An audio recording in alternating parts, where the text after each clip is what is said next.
et de Mwende Mbola Elisabeth. S'il est là, qu'il Elisabeth Lotte qui dise présent. Présent. On applaudit pour lui, s'il vous plaît. Sa future épouse, mademoiselle Aurore Ikongo Ekongolo est de nationalité congolaise. Elle est fille de Yves Ekongolo et de Charlotte Tanzampo. C'est laquelle Elisabeth Lotte qui dise présente. Présent. On applaudit pour elle, s'il vous plaît. Je veux applaudir pour le couple témoin, monsieur et madame Oba. Le couple Oba, je vous prie de vous lever, s'il vous plaît, d'applaudir pour le couple Oba. Merci le couple Oba, veuillez vous asseoir. S'agissant de Aurore, elle a choisi pour le couple témoin, monsieur et madame Obambi. Le couple Obambi, je vous prie de vous lever, qu'on applaudit pour le couple Obambi, s'il vous plaît. Je vais vous asseoir, le couple Obambi. À présent, je voudrais savoir si le chef de famille de mademoiselle Obambi se trouve parmi nous. Il s'agit de monsieur Ekongolo Yves. Monsieur Yves, veuillez vous lever s'il vous plaît. Bonjour monsieur. Bonjour. Est-ce que vous connaissez monsieur Serge Geko ici présent? Oui, je le connais très bien. Vous a-t-il versé la dot? Oui. Et quel montant s'il vous plaît? 50 000. Comme le stipule la loi congolaise. Veuillez vous asseoir, on applaudit pour le s'il vous plaît. Distingués invités, mesdames et messieurs, comme vous venez de le constater, les futurs mariés ici présents sont accompagnés respectivement de leurs témoins. Les chefs de famille des futures épouses ont inquiété devant l'assistance. Reconnaître les futurs époux et surtout d'avoir reçu de ces derniers la symbolique somme de 50 000 francs représentant le pré-mariage.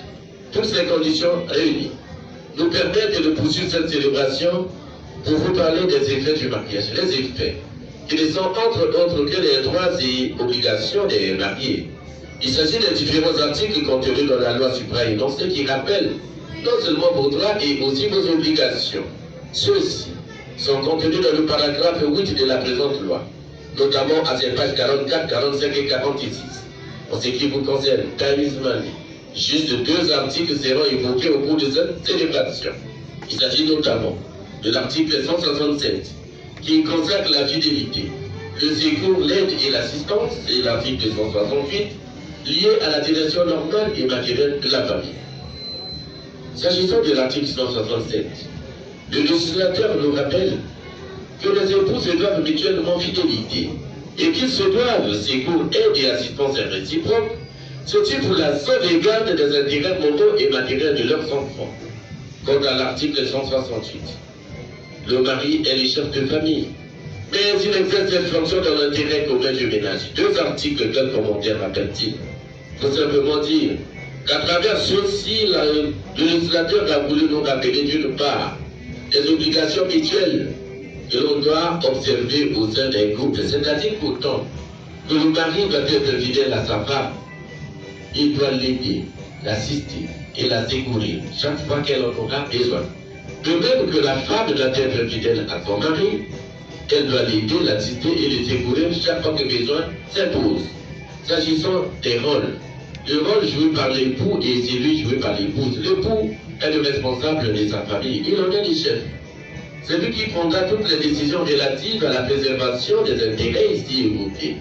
De quel intérêt s'agit-il? Il s'agit notamment de la préservation du bien-être familial, de la préservation de la sécurité de sa famille et surtout celle de la quiétude familiale. Madame, quant à elle, quel rôle joue-t-elle? Celle-ci supplée son époux. Elle peut le remplacer en cas d'insuffisance avérée. Par ailleurs, elle prodigue des conseils à son époux lorsqu'il s'agit de prendre une décision importante. Vous êtes sans ignorer. Et derrière un grand homme, c'est cache toujours une grande dame. C'est pourquoi la femme est donc la première conseillère de son mari.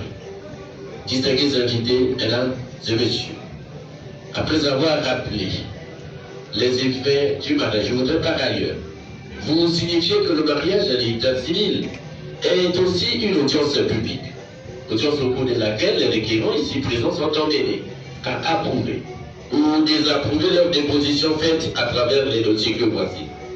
Cette déposition qui s'articule autour de 2 questions essentielles. La première liée à l'option du mariage et la seconde au choix du régime matrimonial. S'agissant de l'option, il vous a été demandé de choisir entre la polygamie et la monogamie, quant aux différents régimes matrimoniaux. Trois régimes essentiels vous ont été présentés. Et la communauté conventionnelle dit bien commun. La communauté réduite aux acteurs et les biens séparés.